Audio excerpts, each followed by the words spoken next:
नमस्कार दोस्तों, मैं श्रेया कत्याल आप सभी का हार्दिक स्वागत करती हूँ रूबरू में। आप देख रहे हैं MSTV और आज हमारे साथ हैं एक बहुत ही टैलेंटेड लेडी जिनके ऊपर माँ सरस्वती का आशीर्वाद बचपन से ही है। जी हाँ, हमारे साथ हैं ज्योति श्रीवास्तव जी जो एक ओडिसी डांसर हैं, बहुत टैलेंटेड डांसर हैं। तो चलिए चलते हैं और उनसे जानते हैं कि उनका ये सफ़र कहाँ से शुरू हुआ था, कैसे शुरू हुआ था और उनसे जानते हैं उन्हीं की ज़ुबानी कि उनकी जर्नी कैसी रही है, डांस उनके लिए क्या है। Hi ma'am, welcome to Marwah studios. Thank you. तो सबसे पहले तो मैं आपसे यही पूछूंगी कि आपने कब ये स्टार्ट करी अपनी जर्नी, डांसिंग की जर्नी? मुझे तो याद नहीं, पर हाँ, पेरेंट्स जो बोलते थे वो हमेशा यही कहते थे कि चलना बाद में शुरू किया था, डांस पहले करना शुरू कर दिया।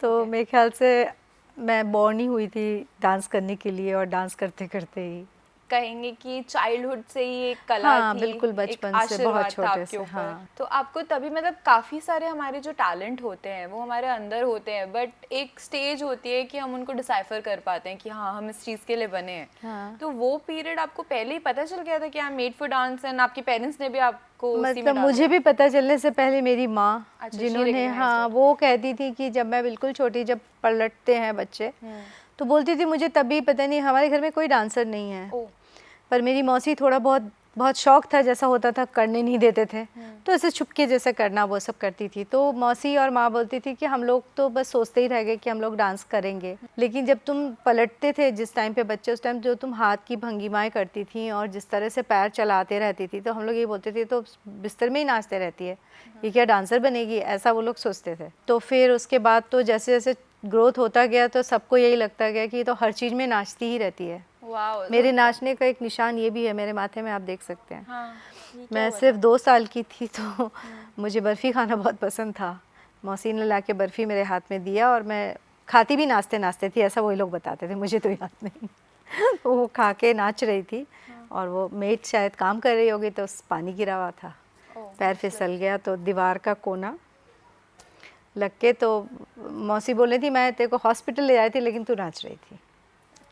That is something very mystic, I can say, मतलब magical type of story. Bleeding हो रहा है, मतलब तब भी उसका होश नहीं था। हाँ, तो वो सोचती भी हूँ तो मुझे हंसी आती है कि मेरा ब्लीडिंग हो रहा है और मैं उनके गोदी में थी। इतना पैशन। हाँ, तो माँ लोग बोलती थी कि जब मतलब हम लोग के बच्चे हुए, हम लोग सब चीज़ वीडियो करते थे।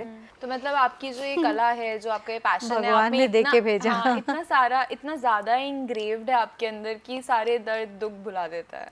True, that's true, very true. That's so beautiful. तो अभी मैं आपसे यही जानना चाहती हूँ कि आपने यही फॉर्म क्यों चुना, ओडिसी ही क्यों?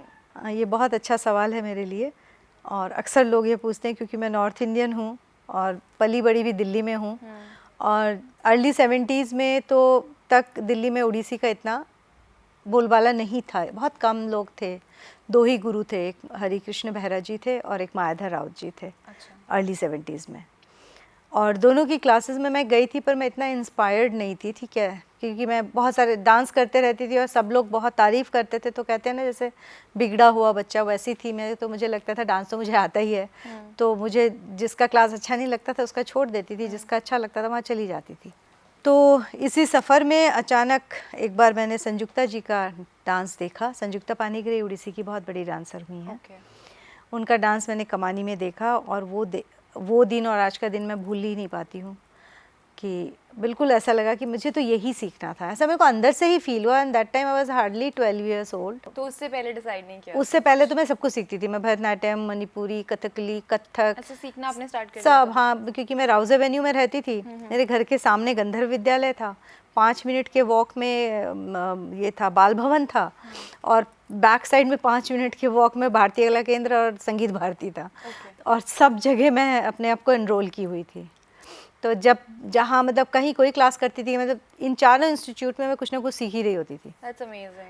वो होता है ना कि एक अगर आपके अंदर कोई स्किल हाँ, है तो उसको वेंट देना है, कहीं ना कहीं चैनलाइज करना और मेनली पापा मम्मी ने भी बहुत पैम्पर किया ना, उन्होंने मना भी नहीं किया कभी। वो बहुत जरूरी क्या है, तुम encourage कर रही करना हो, एक बच्चे को। ठीक है तुम्हें जाना है तुम जाओ। क्योंकि अभी भी मैं जब कभी माँ से पूछती हूँ तो वो यही कहती है दुनिया के बच्चे कपड़ा मांगते थे, सिनेमा जाना मांगते थे, कोई खिलौना मांगते थे, तू तो कुछ मांगती ही नहीं थी। बस कुछ भी पूछो तो मेरे को वहाँ क्लास के लिए अलाउ कर दो, मुझे यहाँ क्लास के लिए अलाउ कर दो। तो कहते फिर हम तुमको क्या मना करते हैं, इसलिए सब कुछ सीख रही थी। मैं गज़ल सीखती थी, मैं क्लासिकल गाना सीखती थी, मैं डांसेस डिफरेंट गुरुज के पास सीखती थी। तो मतलब 12 साल की उम्र तक मैंने इतना सीखा है कि मुझे अभी बहुत अजीब लगता है कि मैंने इतना कुछ कैसे सीखा। आपके ऊपर पूरी सरस्वती माँ की अच्छे से बहुत कृपा बड़ी है। कृपा रही। बहुत मतलब क्योंकि उसके कहते बाद हैं ही ना उड़ीसी कि का शुरू हुआ। गाने का ज्ञान, लिखने का ज्ञान, डांस लिखना का नहीं ज्ञान, आता। ये सब मतलब जो भी है ये सारी तभी विद्याएं आती हैं जब माँ माँ का आशीर्वाद सरस्वती हो। का, एग्जैक्टली। That's beautiful. तो उनको देख के फिर मैं उड़ीसी के लिए मेरे को ऐसा लगा, और फिर मैंने ओवरनाइट सब कुछ छोड़ दिया और सिर्फ उड़ीसी में तो फिर यू फोकस किया। वेंट फॉर दैट कि आपको लगा कि हाँ this is made for me, Odissi जो है। Not only form. Odissi, that guru was made for me and I was made for that guru, क्योंकि That is also Sanjukta very जी ने ही important. मुझे इंट्रोड्यूस कराया। मैंने संजुक्ता जी के प्रोग्राम में उनको प्रोग्राम के बाद बोला कि मुझे इतना अच्छा लगा, मैं ऐसा डांस करना चाहती हूँ। तो बहुत खुश हो गई कि इतनी छोटी बच्ची आके इतना श्योरली बोले। तो फिर उन्होंने मुझसे पूछा कि क्या सच्ची में तुम करना चाहती हो? मैंने कहा हाँ, पर मैं कैसे सीखूंगी, मैं तो दिल्ली में रहती हूँ और ये तो उड़ीसा का डांस है। कहते तुमको इतना मालूम है, ये बहुत बड़ी बात है। तो तुम जो है मैं तुम्हें तुम्हारा गुरु देती हूँ। तो वहाँ पे एक कोई खड़े थे, उनको उन्होंने बुलाया और बोला ले तू ढूंढ रहा था ना, उनके क्लासमेट थे जो मेरे फर्स्ट गुरु हैं। उन्होंने बोला कि श्रीनाथ तो ढूंढ रहे थे ना शिष्य, लो तुम्हारी शिष्या मिल गई। और देखो शिष्य गुरु को ढूंढ रही थी। अब तुम दोनों, गुरुजी उसी दिन शायद दिल्ली आए थे संजुक्ता जी के साथ ही। काफी मैजिकल स्टोरी है बहुत magical. It's always like that, कहते हैं ना कि that whatever you are seeking is already seeking you. तो आपके केस में भी वही हुआ। And there is somebody who is connecting you also. Universe has plans for you. हाँ, वो एक जो अंदर की शिद्दत होती है, मैं कहूंगी, जो या आप सच्ची दिल से desire, एकदम जिस चीज के लिए परेशान रहते हो ना, वो आ जाती है। that shows your authenticity towards your passion. अच्छा मैम, तो अभी आप उड़ीसी फॉर्म कर रहे हैं, तो मैं थोड़ा सा चाहूँगी कि आप हमें ब्रीफ करें इसके बारे में, इसके ओरिजिन के बारे में, इसके फॉर्म्स के बारे में, and what it is about. Odissi music इतना, हम लोग संगीत की भाषा में उसको श्रुति मधुर बोलते हैं। इतना श्रुति मधुर है, आपका माइंड को इतना कैप्चर कर सकता है कि आप बहुत देर उसको सुन सकते हैं। मतलब इरिटेट नहीं करता है कहीं से भी। Very peaceful, very soothing, very sweet. तो उसके साथ जो ये डांस डेवलप हुआ, मेरा मानना है कि डांस ऑलवेज गाने के बाद ही डेवलप हुआ होगा। पहले डांस होके गाना मेरे लिए पॉसिबल नहीं है। एग्जैक्टली, पहले धुन पे ही नाचोगे।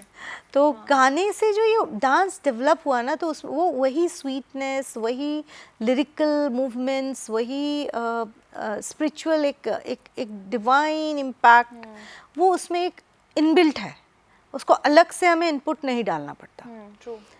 और उसकी वजह से मेरे को बहुत अच्छा लगा। मतलब तब तो मुझे इसका हिस्ट्री नहीं मालूम था, कुछ भी नहीं मालूम था।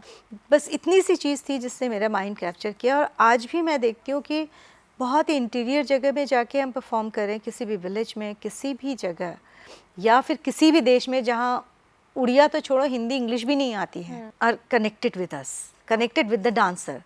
तो यही चीज़ मुझे समझाती है कि ये इसका जो धुन है, इसका जो म्यूज़िक है और इसके जो मूवमेंट्स हैं, वो इतने ट्रूथफुल हैं और इतने स्पिरिचुअल हैं कि वो किसी से भी कनेक्ट हो जाते हैं। So it basically started from spirituality, Yes, temples. it's started from temple, पूरी टेम्पल, जगन्नाथ टेम्पल। ओके। सो पूरी में एक जगन्नाथ टेम्पल है, वहाँ से इसका ओरिजिन है।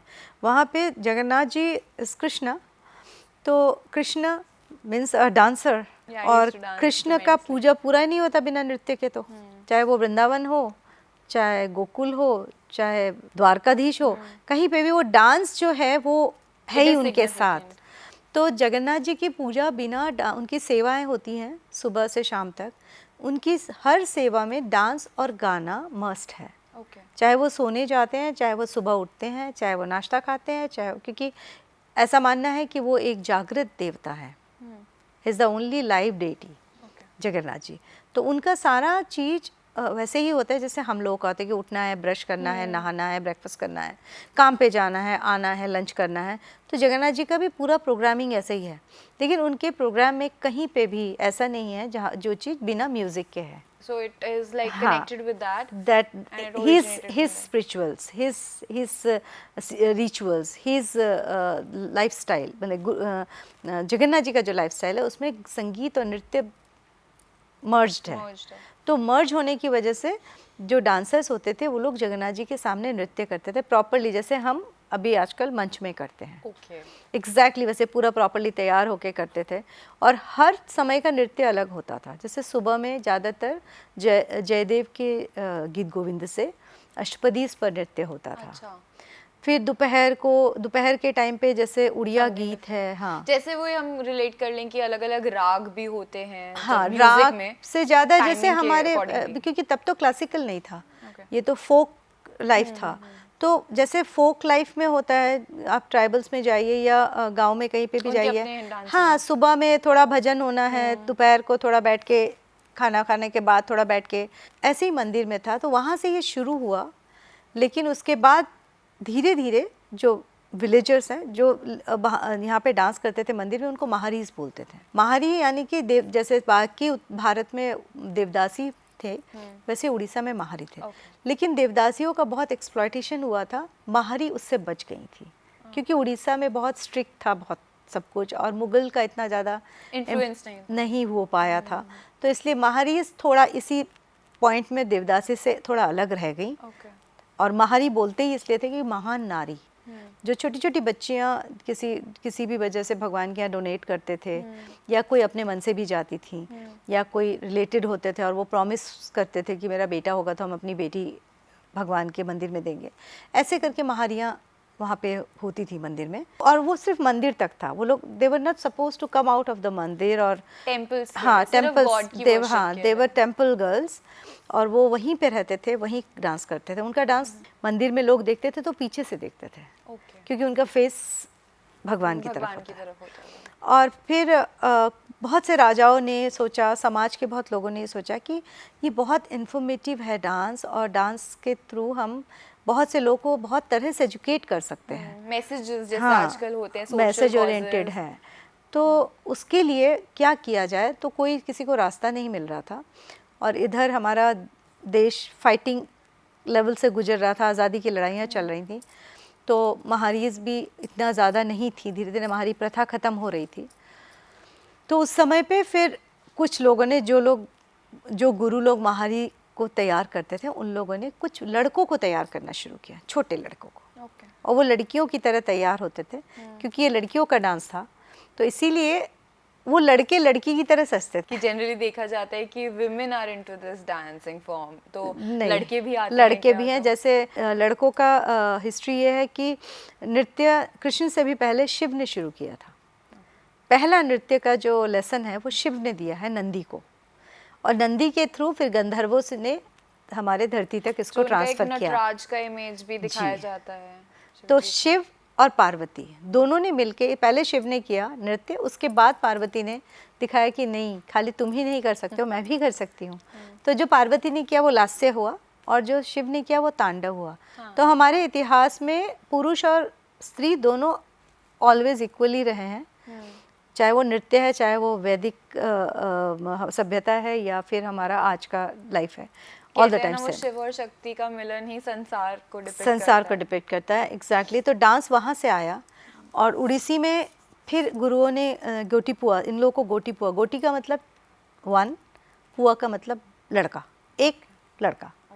तो गोटीपुआ नाम से वो जो लड़के थे वो लड़की की तरह वेश करके डांस करते थे। और वो उनका डांस, क्योंकि वो लड़की की तरह ड्रेस करके करते थे और लड़की के मूवमेंट करना चाहते थे, तो उनके मूवमेंट्स थोड़ा डिफरेंट है। वो आज भी हैं, गोटीपुआज आज भी हैं। और मैं अभी दिल्ली में करने भी वाली हूँ। 8 तारीख को गोटीपुआ प्रेजेंटेशन है, 8 फरवरी को, 8 अप्रैल को, या 8 अप्रैल को यहाँ पे आज़ाद भवन में हम लोग इनवाइट कर रहे हैं गोटीपुआज को। तो उसका परफॉर्मेंस है। तो इस तरह से वो लड़कों में आया। और उसके बाद अर्ली 50s में 4 गुरुओं ने मिलके एक कॉन्फ्रेंस हुआ था, जयंती का सेमिनार एंड कॉन्फ्रेंस। उसमें उड़ीसी को रीस्ट्रक्चर किया था।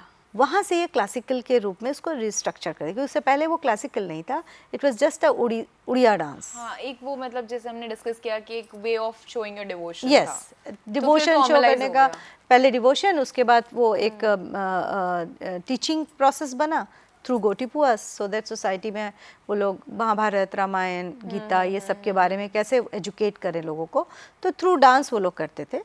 लेकिन 50s में आके गुरु लोगों ने Got a बहुत से form. गुरु, हाँ बहुत से गुरु तैयार हो गए तब तक, और उन लोगों ने सबने ये सोचा कि नहीं, इसको एक हमें स्ट्रक्चर देना ज़रूरी है। True. तो उसमें गुरु केलुचंद महापात्र, गुरु देव प्रसाद दास, गुरु पंकज चरण दास और गुरु मायाधर राउत। गुरु मायाधर, ये तीनों तो चले गए, गुरु मायाधर राउत जी अभी भी हैं, दिल्ली में ही रहते हैं। Okay. इन चारों गुरुओं ने मिलकर इसको स्ट्रक्चर दिया, That इसका is very थियोरी बना। important very because important. एक स्ट्रक्चर जब बन जाता है तो किसी तो और को, जो अपकमिंग exactly, जनरेशंस, उनको समझने में भी इजी रहता है। एग्जैक्टली। और That's important. स्ट्रक्चर बनने से आप ही सिखा उसके भी सकते हैं किसी को सिखा अच्छे से। सकते हैं, और जो प्रेजेंटेशंस है उनका भी एक फॉर्म बन गया हाँ, कि हमें right. इसी फॉर्म में जाना है। Indeed. हम कुछ भी नहीं कर सकते हैं कि हम, हमारा मन किया तो हमने ये कर लिया, ऐसा नहीं। अच्छा मैम, इसमें इस डांस फॉर्म में क्या पर्टिकुलर्स माइंड में रखने होते हैं? लाइक कहीं पर आई एक्सप्रेशंस होते हैं, कहीं पर बॉडी मूवमेंट्स होते हैं, तो इसके क्या इनिशियल्स हैं? ओडिसी का सबसे बेसिक पोस्चर एक होता है जिसको चौका बोलते हैं। Okay. आपने जगन्नाथ जी देखा होगा, जगन्नाथ जी का ऐसा पोजीशन है। हाँ जी। तो वो जो इनका ये पोजीशन है, that is a square position. तो ओडिसी का बेसिक स्ट्रक्चर जो है वो चौका है। Okay. And then Jagannath is a Krishna, and Krishna is always like this, मुरली के साथ। त्रिभंगी मुरारी बोलते हैं। तो वो त्रिभंग मुरारी जो है वो हमारा सेकेंड बेसिक पोस्चर है, उसको हम छोड़ नहीं सकते हैं। Okay. So that is tribhangi. तो tribhangi and chauka is a basic posture for Odissi, जिसके लिए हमें ईयर्स एंड ईयर्स प्रैक्टिस करना पड़ता है, बहुत डिफिकल्ट है। मतलब? क्योंकि इस चौका जो है, इट्स बेंडेड नी हाँ जी। and then turned your, stability. and then it's, yes, stability, and that's strong Years and strongness. years. Many years it takes to form this posture. और फिर इस posture को maintain करते हुए आपको 3 घंटा या 4 घंटा जितने भी तक डांस करना है, that posture shouldn't be disturbed. And then त्रिभंगी, त्रिभंगी is a S, body को आपको S के position में रखना है। और throughout the presentation your body should be in be that there, same position. there. So that's why it takes That's long amazing. time to Indeed, maintain. a lot of persistence and patience. Really. And then for with chauka, there is our eye, our neck and shoulder and torso movements are very important. Like it's not just chauka is enough. तो आप the लोग torso. की जो एक dancer की जो life होती है वो एक नॉर्मल बंदे से कितनी डिफरेंट होती है? क्या आपका कुछ ऐसा होता है कि पर्टिकुलर डाइट नहीं लेनी है मुझे, या ये फ्लेक्सिबिलिटी ट्रेनिंग होनी चाहिए, कुछ ऐसा टिप्स? नॉर्मल इंसान, मुझे तो ऐसा लगता है कि जो डांसर की लाइफ होती है वो सबकी होनी चाहिए, लेकिन सब कर नहीं सकते हैं, क्योंकि कुछ भी चीज़ में आप अपने आप को बांध के रखें, उसके लिए एक मोटिवेशन ज़रूरी होता है। ट्रू। एक पर्पस, एक मोटिवेशन चाहिए आपके अंदर कि मैं मोटिवेटेड हूँ इस काम के लिए, तो मैं ये नहीं कर सकती। एग्जैक्टली। है ना।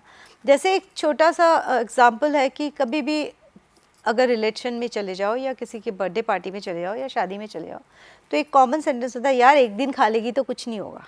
ये सभी बोलते हैं, चाहे वो मेरी माँ हो, चाहे मेरी फ्रेंड हो, चाहे पड़ोसी हो, हूएवर, सही बात है। कुछ नहीं होगा। अरे एक दिन अगर थोड़ा बैठ जाओगी तो कुछ नहीं होगा। अरे एक दिन अभी नहीं जाके प्रैक्टिस नहीं करोगी तो क्या, एक दिन क्लास नहीं होगा तो क्या हो जाएगा। राइट। तो शायद यही एक बेसिक डिफरेंस होता है एक आर्टिस्ट में और एक नॉर्मल आदमी में। नॉट नॉर्मल आदमी, नॉन आर्टिस्ट कहना चाहिए। हाँ जी। कि एक वो डिसिप्लिन वाला। हाँ, डिसिप्लिन तो वो भी होते हैं, पर हाँ उनका इतना ज़्यादा पागलपन की हद तक प्यार नहीं होता कि कुछ भी हो, शादी है तो तुम्हारी शादी है, मुझे कुछ नहीं करना, मैं तो जा रही हूँ। वो एक स्ट्रिक्टनेस, हाँ, विलिंगनेस, वो बुरा भी है, कई बार खुद को भी बुरा लगता है कि क्या यार, अब इतना भी नहीं कंसीडर करते, पर नहीं कर पाते। नहीं, बट उसके फायदे भी तो आगे बहुत है ना। अब वो तो नहीं, एक मोमेंट के इम्पल्स को अगर आप कंट्रोल कर लो तो आगे लॉन्ग टर्म बेनिफिट्स तो बहुत वो तो है, पता नहीं, tremendous लेकिन है। हाँ ये एक इतनी बहुत बड़ा इज्जत, इतना डिफरेंस। नाम, इतनी शोहरत और इतना सेटिस्फैक्शन जो एक मिलता है। बस सेटिस्फैक्शन एक ही बात मैं सोच सकती हूँ, नाम, इज्जत, शोहरत तो हमने कुछ ऐसी पाई नहीं कि हम सोचे कि तो अब मैं आपसे ये पूछती हूँ एक क्वेश्चन कि जैसे कि लाइफ में हर आर्टिस्ट के, डांसर हो या कोई भी एक्टर हो, सिंगर हो, उनकी लाइफ में कभी अप्स आते हैं, कभी डाउन्स आते हैं, काफ़ी ऑब्स्टिकल्स आते हैं, हिंड्रेंसेस आती हैं जिनको फिर से ओवरकम करके बाउंस बैक करना पड़ता है। तो आपका एवरीडे आपने बोल ही दिया, तो आपका ऐसा कौन सा मोमेंट था जो मतलब आपको लगा कि हाँ ये है एक ब्रेक पॉइंट हो गया मेरा and I have to bounce back? अगर हम याद रखेंगे कि मेरे साथ ये हुआ था और वो मैंने मतलब ओवरकम किया, तो शायद वो ओवरकम है ही नहीं। You're still in that zone. हाँ, तो मुझे तो एक्चुअली याद ही नहीं है कि क्या क्या बुरा हुआ, जो जो अच्छा हुआ वही याद है। चलिए फिर आप एक बेसिक मंत्र ही बता दीजिए ना कि कभी कोई भी डिफिकल्टी आए तो व्हाट इज योर माइंडसेट? कोई भी डिफिकल्टी आती है, मैं म्यूजिक उठाती हूँ, नाचना शुरू कर देती हूँ। और डांस इज योर मंत्र। जम के 2 घंटा प्रैक्टिस कर लेती हूँ। और ड्यूरिंग प्रैक्टिस से बहुत बार ऐसा हुआ है कि जस्ट ड्यूरिंग प्रैक्टिस मुझे दिमाग अपने आप कुछ बोलता है या दिमाग में उसका सोल्यूशन आता है और फिर मैं उस पर जुट जाती हूँ और वो सॉल्व हो जाता है। सो मतलब बेसिकली आपका डांस ही आपका वो मेरा रेस्क्यू है। टीचर है, मेरा सब कुछ ट्रीटमेंट है, मेरा डॉक्टर है, everything is dance. That's amazing. I am like please to see you. और जो एक मतलब कहते हैं ना ट्रू आर्टिस्ट, और वो वाइब्रेशंस, वो पैशन, आपकी स्माइल में सब कुछ देखकर इतना मज़ा आ रहा है और आपसे मिलके इतना मज़ा आ रहा है। Thank you. अच्छा, आपने इतनी अच्छी अच्छी बातें बताई हमें, ओडिसी डांस फॉर्म के बारे में बताया, अपनी जर्नी के बारे में बताया। अब मैं चाहती हूँ कि आप हमारे व्यूअर्स को, हमारे अपकमिंग डांसर, स्टूडेंट्स या जो भी लोग ये देख रहे हैं हमारा प्रोग्राम, उनको एक मैसेज दे दीजिए कि वो किस तरीके से अपनी लाइफ को एक अच्छे वे में लीड कर सकते हैं और like how to go about it. What are your mantras, your thinking, your mindset? मैं बहुत ज़्यादा तो कुछ जानती नहीं, लेकिन व्यूअर्स को मैं ये ज़रूर रिक्वेस्ट करना चाहूँगी कि आप जो भी कुछ करते हैं, किसी भी जॉब में हैं, स्टूडेंट हैं, बच्चे हैं, बड़े हैं, बुज़ुर्ग हैं या रिटायर्ड हैं, कोई फ़र्क नहीं पड़ता। बस अपने आप को किसी भी एक कला से जोड़िए और हर दिन का कुछ समय उस कला के साथ बिताइए। आप अपने आप महसूस करेंगे, आपको अंदर से आवाज़ आएगी कि आप जिस भी परेशानी से गुज़र रहे हैं या जिस भी तकलीफ़ में हैं, कुछ समय के लिए आप उससे एकदम दूर हो जाएंगे। और जब इस अभ्यास को आप बढ़ाएंगे तो थोड़े दिन के बाद आप देखेंगे कि वही कला, वही आपका संगीत या पेंटिंग या फोटोग्राफी, व्हाटएवर यू लाइक, वो आपका डॉक्टर बन जाता है और आपको अंदर से फील होता है कि आपने सच्ची में कुछ पाया है। आप शब्दों में शायद नहीं बता पाएंगे किसी को कि आपने क्या पाया, लेकिन आपके अंदर महसूस होगा कि मैं खुश हूँ। और शायद ज़िंदगी में अगर हम खुश हैं तो सब ठीक है। एग्जैक्टली। अगर हम खुश नहीं हैं, कुछ भी हो जाए, सब बेकार है। कहते हैं ना कि दूसरों को खुश रखने के लिए पहले आपको खुद अंदर से खुद खुश होना है, हमें खुश होना है। हर वो इंसान, इरिटेशन अंदर की हर एक पे निकलती है, आप आसपास के लोगों को भी तहस नहस कर दूसरे को तो हम कर ही नहीं सकते खुश जब खुद नहीं खुश। जब खुद ही नहीं, जो कुछ कर सकते हैं हम खुद ही को कर सकते हैं ना। हम दुनिया बदल सकते हैं, बदलना भी है तो हमें खुद को बदलना है, तो दुनिया खुद ही बदली हुई नज़र आती है। राइट।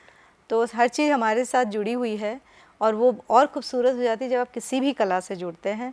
उससे जुड़िए और अपने आप को खुश रखिए। तो इसी से मुझे महात्मा गांधी का कोट भी याद आ गया, जिससे मैं कंक्लूड करना चाहूँगी कि be the change you wish to see in the universe. Yes. Thanks for coming to the studio. Thanks for sprinkling lots of knowledge on us and your positive vibrations. Thanks a lot. Thank you. Thank you. तो ये थी हमारे साथ ज्योति जी, जिनसे हमने जाना कि आप कुछ भी करिए, पूरे पैशन के साथ करिए, पूरी डेडिकेशन के साथ करिए और अपनी कला को पूजा मान के करिए। आपको सफलता पाने से फिर कोई नहीं रोक सकता। She is immensely down to earth, so positive, so charming, and I could feel the good vibrations all around me. Blessed to meet such an artist, and I'm expecting more people, more good people to come here and talk to us. That's all for today in Rubaru. I, Shreya Katyal, sign off for the day, but I'll be back with another eminent celebrity guest for you. Till then, you keep watching MS TV, हर पल आपके साथ।